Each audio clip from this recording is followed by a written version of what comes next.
Alright, what's going on YouTube? So, on the road, driving. It's been about 20 hours driving non-stop. Just kidding, not 20 hours, maybe 20 minutes. Today's topic, I'm going to be talking about sleep.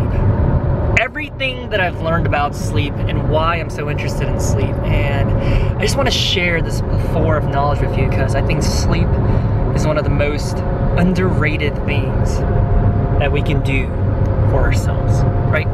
And a lot of the information that I've acquired is from scholarly backed articles that I found from the Sleep Foundation organization and from a neuroscientist named Matt Walker, who is a research tenure professor at the University of California, Berkeley. So a lot of things I'm saying might sound like bro science, but there is actually some facts and truth to it. Now I want to start off this dialogue by saying, this is a good analogy to think about sleep, okay? When you look at a newborn infant, right? My friend Nami just had her daughter today. Congratulations to her. So when you look at a newborn baby, right? This little infant, this little ass baby, wrinkly, ugly, because you know when they're born they're not really cute. There's blood everywhere and their skin's all weird. But eventually they grow up to be cute, I suppose, sometimes. When you look at this baby, right? They often, sleep for 15 hours at a time, 10 hours, 8 hours. And in total, in a day, they sleep probably half their life, right? Now, when you look at that baby, you don't sit there and judge them and say stuff like, you lazy piece of shit, or why are you wasting your whole day by sleeping?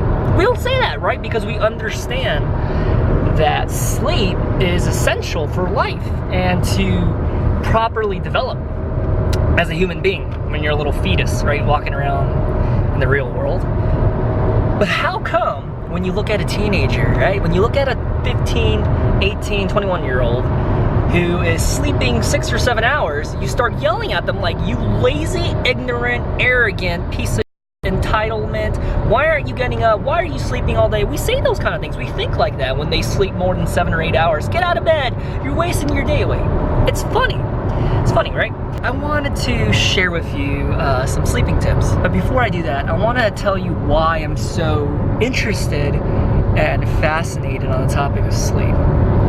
The reason why I'm so interested in sleep is because for 27, okay?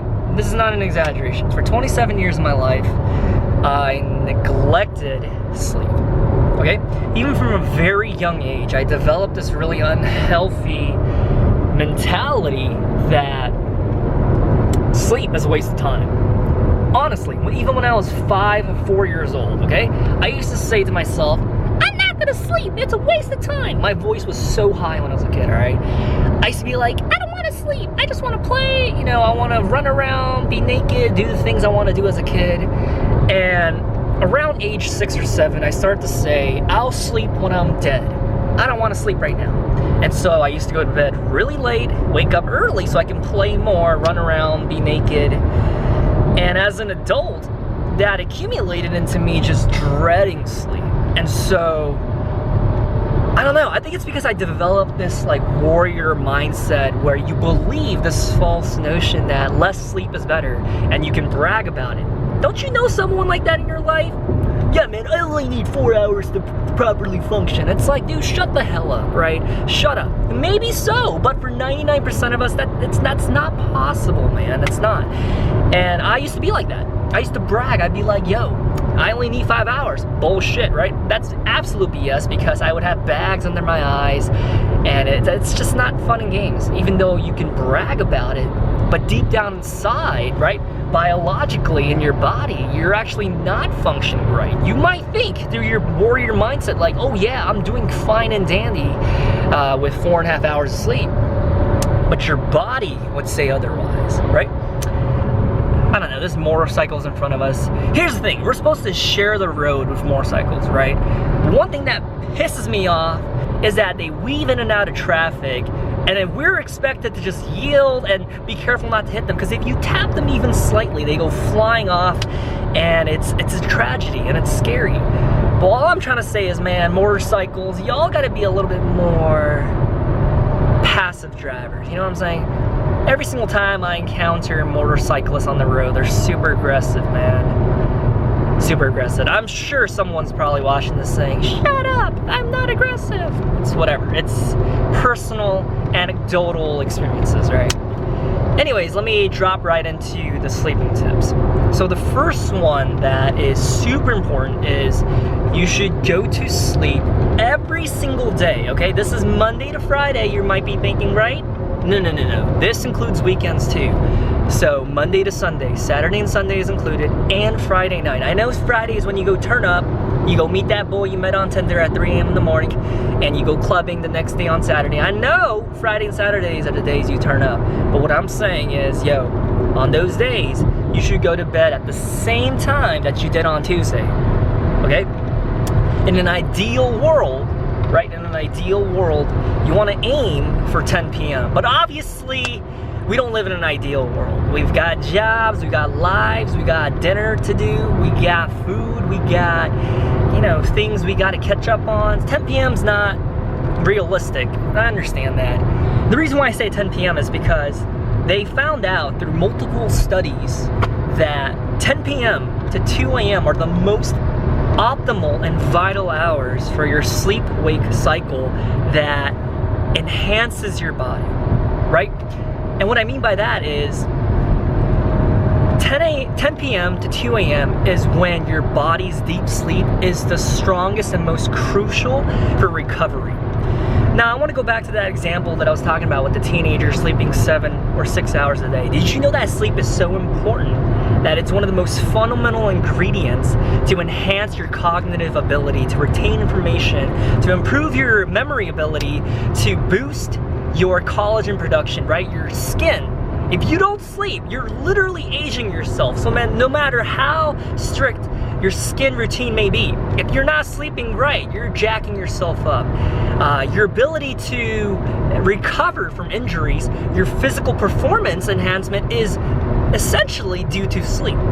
Sleep is so freaking important. Okay, so with that said, step 2, sleep tip number 2 is to install a blue light or red light filter on every single electronic device that has a screen, okay? That includes your cell phone, your tablet, your laptop, your butt plug, your electric toothbrush, anything that has a screen, make sure that you install a blue light, red light filter. And the reason why you want to do that is because as humans, we weren't engineered or manufactured biologically to differentiate the difference between sunlight, right, when your body's supposed to seize the production of melatonin, and screen light through an electronic device.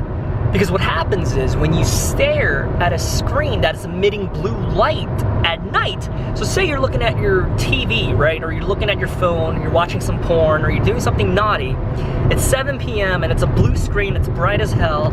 What's happening is it's signaling to your brain, oh, it's still bright outside, it's only 12 p.m. Do not produce melatonin. And melatonin is really important because melatonin is the chemical hormone that's released, right, in your brain, telling your body, hey, it's getting time to go to sleep. Now, when you look at a blue light, that doesn't happen. And so what happens is, at night, when you lay down to go to sleep after looking at a blue screen, your body doesn't know that it's time for sleep, right?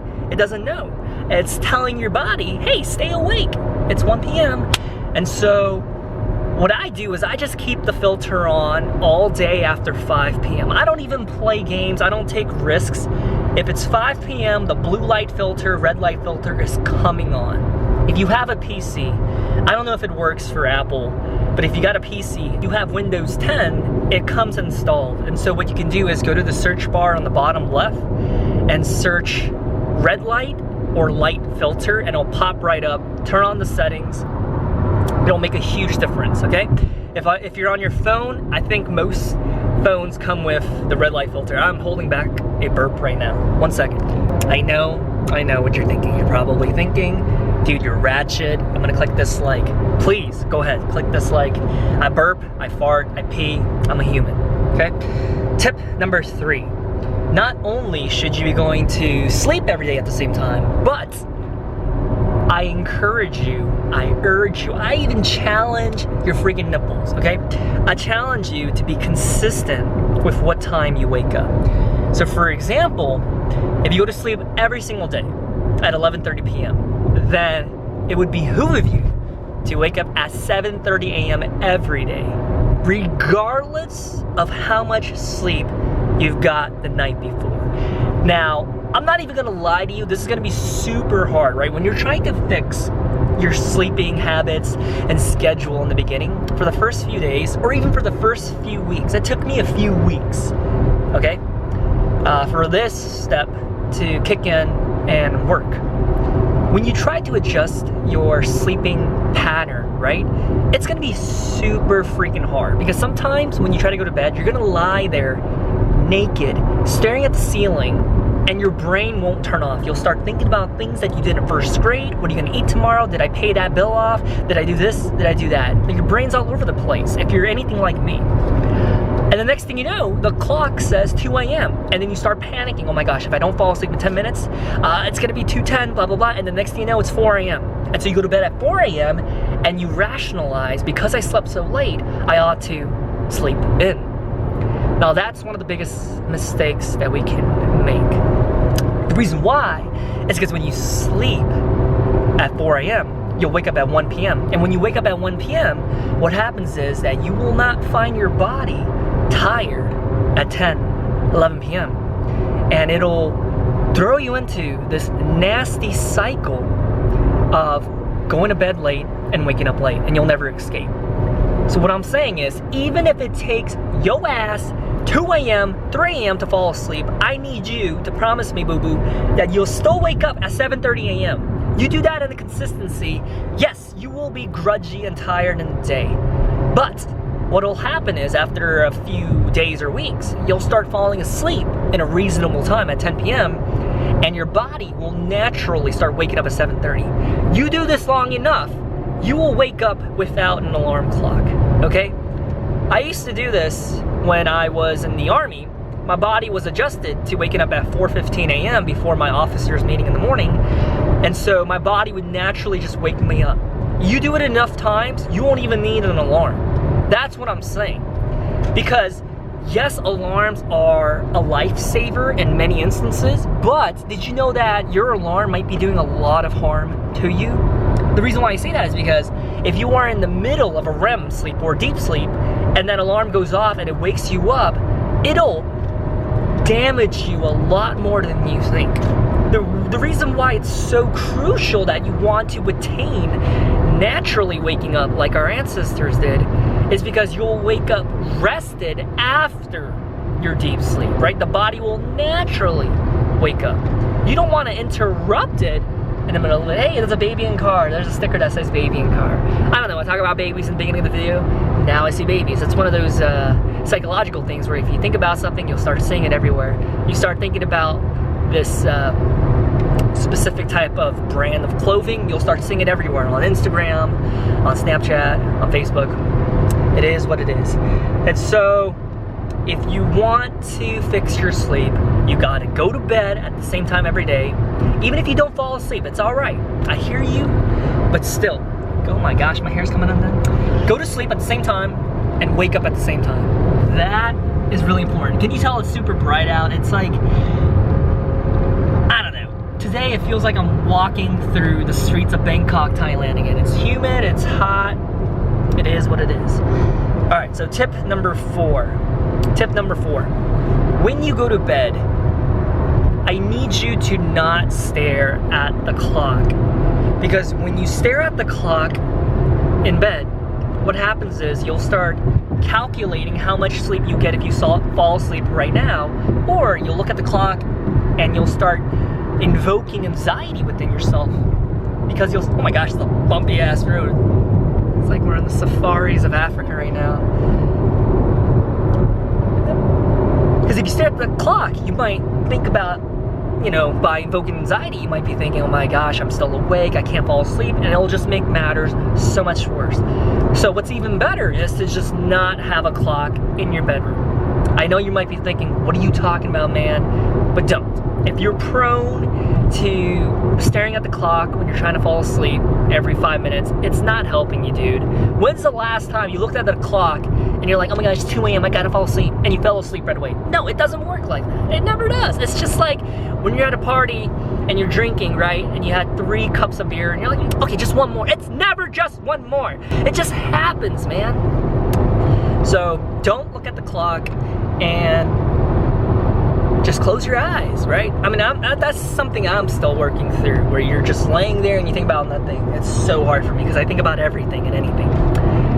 And I know this is not possible with everybody, right? Everyone's living situation is different, but if possible, keep and reserve your room that you sleep in, whether it's the bathtub, the basement, the closet, the kitchen stove, wherever you sleep, reserve that entity of a space just for sleeping. Designate it just for sleeping. Meaning, do not lay in that tub, bed, couch to play on the phone. Do not do your homework inside of that tub. Do not do anything else except for sleep. Okay? Because what you'll do is, over a period of span of, I don't know, months, you'll classically condition your body.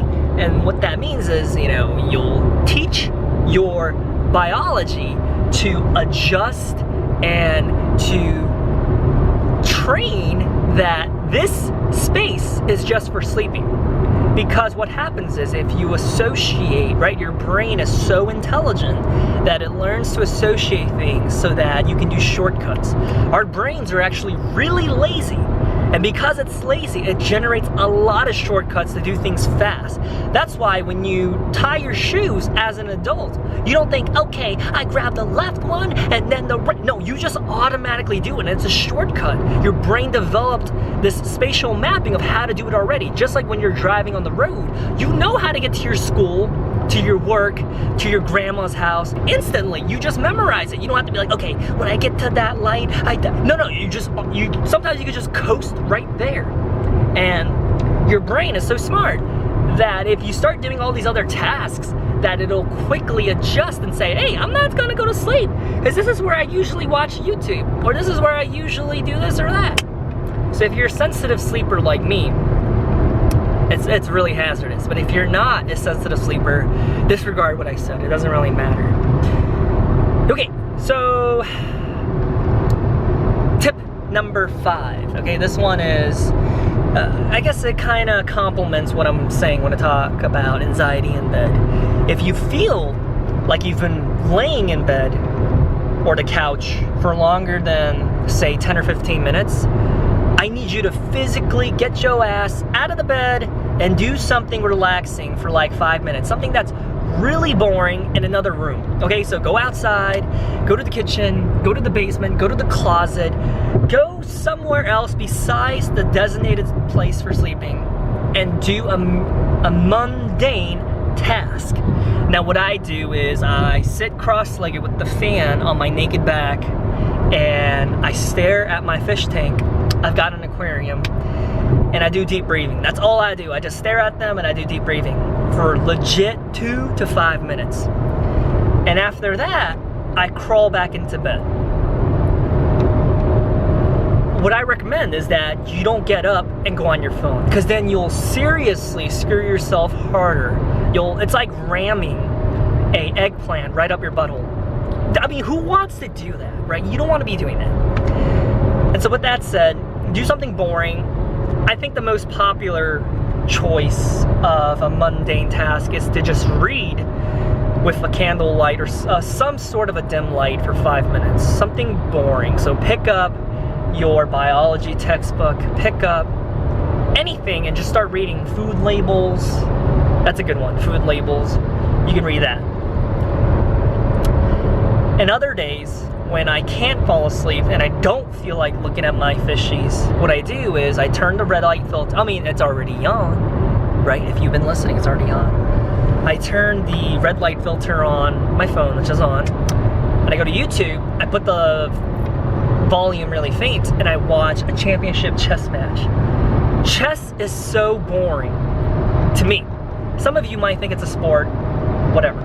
Chess is so boring to me that I actually watch it to induce sleep. And that's something that I can highly suggest. If reading is not up your butthole, if you don't have fishies, YouTube chess matches. You will seriously yawn in a matter of minutes. That's what I do. The reason why you need to get out of bed if you've been laying there for so long is it ties back to what I was talking about earlier. Your brain is so smart that if you do not get out of bed and you lay there awake, what'll happen is your body and mind will start associating the bed as a laying down activity to stay awake. I know you're thinking this is so counterintuitive, but it's a survival, instinctual ability that adapted over time, I suppose, because back in the day, suppose your little village, right? You're living in a cave, there's a fire, and there's a bear outside, a freaking bear and a cougar, and they're about to pounce on you, and it's 1 a.m. Are you gonna go to bed? Oh, it's time to go to bed. No, your body's telling you, stay awake, because if that bear comes, you're gonna need to cuddle with it and allow it to eat you, right? Because it's better to do it that way. And so, in the modern age, what happens is, since our body is engineered to adapt, your mind will associate laying down awake as something you're supposed to do. And so if you don't get out of bed to break that adaptation within 15 minutes, I don't know, man, it's like you're shoving thumbtacks right up your urethra hole. You don't want to be doing that. That hurts. It hurts, okay? Same person, just sunglasses on. Reason being is, I'm wary of receiving potentially childish comments about how squinty my eyes are. Because it's freaking bright, man. It's 10 a.m. The sun is like, I hate everybody. By the way, I really hate the sun. I would volunteer to live in a society where it's dark or moonlight all day, baby. I know the sun is vital for life, so I'm not that big of a hater. But my perfect sun scenario is not this one, where it's like full out, giving everyone skin cancer, premature aging, wrinkling, liver spots. My favorite type of sun is when it's hidden behind the clouds. So if it's a cloudy sky, that's my favorite. So with all that to say, I'm wearing sunglasses to cover up my squinty little eyes. It is what it is, right? The next step, if you live in a hot tropical climate, like if you live in the Philippines, you live in, I don't know, Puerto Rico, somewhere where it's hot, right? You'll know what I'm talking about. When you lay down and it's hot as balls, there's no air conditioning, you're sweating, it's humid, it's really hard to fall asleep, right? So you probably sleep butt-ass naked. I'm not judging you. I used to sleep naked too. So, with that to say, the next step is to get the room or the designated space that you sleep in cold. Well, not cold, because when you think of cold, you think of 32 degrees. Sorry. You want to get it cool, right? So if you have air conditioning, you want to set the temperature. If money isn't an issue in a perfect world, right? This is what neuroscientist Matt Walker says. The optimal temperature for the body to be seduced into sleep is 65 degrees Fahrenheit. Obviously, that's super expensive. There's a speed trap right there. You see him? I hate speed traps. The optimal temperature is 65 degrees Fahrenheit. But, you know, that's super expensive, right? And some of you are watching this thinking, that ain't expensive. Well, good for you, man. But not everyone can afford to have the air conditioning that cold. And I know that because they say every digit, single digit that you increase, decrease, it increases your electricity bill or decreases it. It is what it is, right? So 65 degrees, or at a minimum, 69. But I'm not in that ballpark. I can't afford to do 65 or 69. So I personally do 71. 71 to 72. Is it optimal? No, it's not optimal, but it's cool enough where the body is not sweating and the tits start sticking to the armpit. You know what I mean? Like when your boobs, when you're laying down, it slouches to the side and it glues itself to the armpit. Because I got double D's, right? It's not fun. And if you're poor, like me, you don't have air conditioning, just get a fan and directly put that mofo blowing right on your body. Because how the fan works is it doesn't make the room cold, What it does is it allows the sweat molecules to evaporate on your skin to cool you down and wick the moisture off. That's how fans actually work. The fan doesn't actually cool a room down. That's not how it works, boo-boo. When the fan touches your skin, that's how it cools you down. Okay, so if anyone ever tells you, no, we got the fan on, the room's, no, tell them to shut up and look it up, right? So get the room to about 65 if you can, 71 to 72 if you're poor like me, or just use a fan. And the reason why you need to do this, right? The reason why you want to get the room cold or cool is because the body needs to cool down to feel tired and stay tired at night. Did you know that? And when you're actually sleeping, your body even drops further in temperature. But if the body is all hot and blood is rushing all around you, your body can't get into a state of a peace, calm. The reason why I'm saying it needs to be cool and not cold is because if it's shivering cold and you're freaking freezing, you're not gonna be able to fall asleep because it's uncomfortable. That's counterintuitive to what we're trying to do here, right? You want to get comfortable, and getting comfortable is make the room cool, and if you can't handle the cold, then wear socks and gloves, sweater, put on all 6 of your bras, do what you gotta do to heat yourself up and keep the room cool, okay? Make sure the room is not hot, okay? Do not allow the room to get hot, okay? So tip number 7. Oh my goodness, we're almost done, guys. If you're gonna sleep so much better after all of this, tip number 7, do not, and I mean seriously, do not, literally do not do anything that floods the senses after 9 p.m. Okay? So after 9 p.m., I'm telling you, do not do anything that'll cause you, right? Because if you do, it'll hype your brain up. You don't want your brain to be like, oh my gosh, it's time to party, it's time to be awake. Right? If you do that, how the hell are you supposed to fall asleep in the next hour? You can't do that, boo-boo. That's not how this works, okay? So some of the stuff you don't want to do after 9 p.m. or even like 8 p.m., man, all right? There's a little bit of wiggle room here, all right? There's a little wiggle room. Some of the things you don't want to do is like working out intensely, right? You don't want to do a CrossFit workout at a day at 9 p.m. and expect your ass to go to sleep at 10. It just doesn't work that way. Or you go to a karaoke room and you blast the volume full blast and you're tone deaf, you can't even sing well, and you sing at the top of your lungs for an hour. How are you gonna fall asleep the next hour? You can't do it, all right? So any activity that's really hyper or requires a lot of energy, do not do. Yeah, what you wanna do, yeah, I think those are like trailers or whatever. You see those things right there, trailers, oversized load. What you want to do is do something really boring. Now, no offense if you're a professional chess player, okay, but yeah, watch chess matches, get a fish tank, take care of some fish, do yoga, do meditation, do deep breathing, do stretching, do what you gotta do to seduce your body into sleep, okay? So tip number 8. Tip number 8 is you want to exercise daily, but be mindful of when you exercise. You don't want to exercise after 8 or 9 p.m. My recommendation is to work out in the morning. The reason why is so that physically, by working out, you can tire yourself out, and so that at night it becomes easier to fall asleep, right? Even though the body is tired, if your work is not labor intensive, you should still have your mental alertness, right? But allowing the body to become tired at night, you'll be able to fall asleep better. Because this is bro science, okay? My personal opinion is that the body has a finite storage of energy.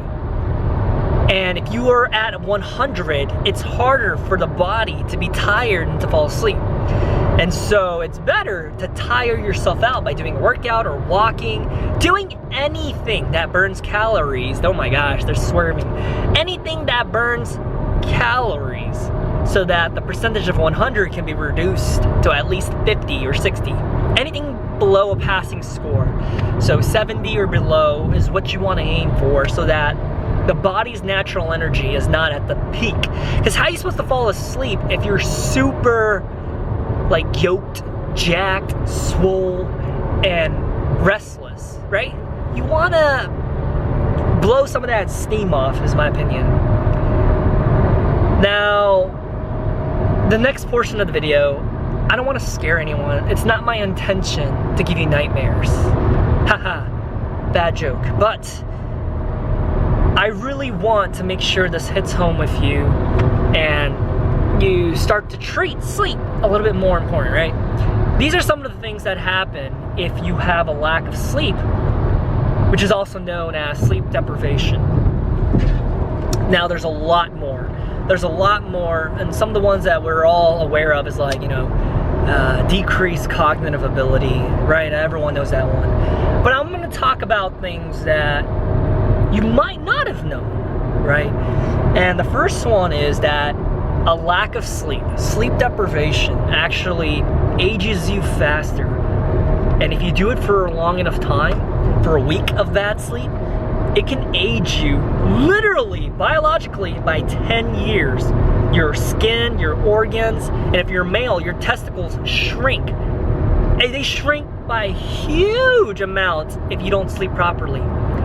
Now think about if you don't sleep properly for years, you're gonna have wrinkles that have wrinkles with wrinkles. Your crow's feet will have crow's feet. You know what I'm saying? Your crow's feet will be like, hey, raven's feet, join us. Everyone will be feeding underneath your eyes. Alright? Now I'm not trying to say wrinkles are a bad thing, but I think we live in a generation where skincare is becoming a vital step into all of our lives. I think a lot of people are now becoming self-conscious about wearing sunblock when it's sunny out, because now we're understanding the harmful negative effects of UV and UVB-C rays. Back then we didn't know about that, and that's why a lot of people had leathery skin. But now we understand that intentional tanning is really hazardous. But lack of sleep is actually doing you more damage than good. It's kind of like you work out every single day trying to lose weight, but then you get a Whopper deluxe meal 3 times a day. It's like, bro, you're trying to lose weight, but this is counterintuitive. Same thing. Doesn't matter how good your skin routine is, if you're not getting enough sleep, you're literally just getting a razor blade and slicing up your face and allowing it to wrinkle and scar over. That's what's happening. Counterintuitive. Number 2, well, I guess I talked about this, but the second thing that happens from a lack of sleep is 50% deficit. 50% deficit in your brain's ability to retain knowledge and memory. If you're a student, if you have a job that is expected for you to tap into your creative juices, or for you to do something where you have to use your brain, can you imagine a 50% reduction in your intellectual ability to do so? That is scary, man. Scary. Okay? Number 3 is it increases your risk of cardiac arrest by 24% after just 1 bad night of sleep. After 1 bad night of sleep, your risk of getting a heart attack, boom, just shoots through the roof. 2 nights, 3 nights? Bro, that is, woo, you're asking for it, okay? That's scary. Next one is your immune system. I think this is the most important freaking one, and why I got so interested in the topic of sleep. Why I'm so fascinated with sleep. Why my butthole gets all sweaty and excited when I think about sleep is the sleep's effects on the immune system. When you have sleep deprivation, right? Your immune system's efficiency decreases by 70%. Not 7, not 17, 70% after just 1 bad night of sleep. After 1 bad night of sleep, you're gonna get the cold, you're gonna get the flu, you're gonna get the fever, you're gonna get a pimple on your forehead. You're gonna get it, dude. Your body's ability to fight infections, bacteria, viruses will decrease by 70%. Can you imagine 3, 7, 1, 21, 27 years of bad sleep, how jacked up your immune system must be, okay? So if you get sick all the time, like I did in the past year and a half, it's probably your sleep dum-dum, okay, let's get that worked out. If it's not, I'm sorry, I apologize if it's something else. Short sleep is equivalent to a bigger mortality risk. Every type of mortality increases if you have bad sleep. Cancer, woo! They now have scientific evidence to say that sleep deprivation is a carcinogen. It's one of the biggest risks, okay, for you getting cancer. Diabetes, the flu, anything, any type of illness increases with bad sleep. And another thing is that sleep deprivation dramatically increases inflammation and stress in the body. So if you're prone to getting aches, joint pains, pimples, and everything, sleep, man, sleep. Because cortisol is abundant and flowing throughout your uterus and your nipples and your armpit hair. It's everywhere if you're not getting enough sleep. Through your deep sleep, through your REM cycle, if you have proper sleep, your body recovers, reduces, and flushes away that cortisol, right? If you're not doing it, you ain't getting it, okay? Oh my gosh, I'm so sorry, I forgot. Another tip is, if possible, keep your house dim or dark after the sun sets. Remember what I talked about earlier, how the body, right, your eye, was not designed to differentiate between artificial light, LED lights, and the sunlight. And if you keep all the lights on, all the lamps on after the sun sets, because I can't see, I like it bright, I'm scared of ghosts, oh my gosh. If you're like that, what happens is the artificial light will mess with your natural melatonin production. And you need that because remember, your melatonin signals the body it's time for sleep. And so if possible, keep the house dim, keep the house dark. It's environmentally friendly. You save money on your electricity bill. And if there's a ghost hiding in the corner, boo, he got you, okay? So keep the house dim, avoid bright lights. One of the best $5 that you can spend right now is to go buy a toilet light. Because if you have to go pee at nighttime and you turn on that bright ass light, you just ruined your sleep cycle by another 20-30 minutes. But a toilet light that's in the toilet bowl, it's such a good investment, man. Because if you don't, you're gonna have to spend $5 anyways on Dayquil because you're gonna get sick after a bad night's rest anyways. So it's either that or buying Dayquil, right? And I want to close out this video by saying nipple hair should be braided into cornrows. No, I want to close out this video by saying that sleep is the most important gift that you can give to yourself. Okay? Sleep. Because if you don't have sleep, everything else becomes impossible to do. How are you gonna do self-love if you're grouchy all day, irritated and sleepy? How are you gonna meet your next fitness goal if you have bags under your eyes are twitching and you're sleepy? You see what I'm saying? Sleep is the most important, it's the first ingredient that you should not be disregarding. Anyways, with all that said, I mean, let me know, was this helpful? What's your struggle with sleep? Do you struggle with sleep? What's your tip? How do you fall asleep? Do you dip your toe in the toilet bowl and flush it for good luck to fall asleep? Let me know. How do you fall asleep? And please, click like on this video, subscribe if you haven't. If you hate me, go ahead, click dislike, unsubscribe, and follow me on Instagram. And I'll talk to you next time.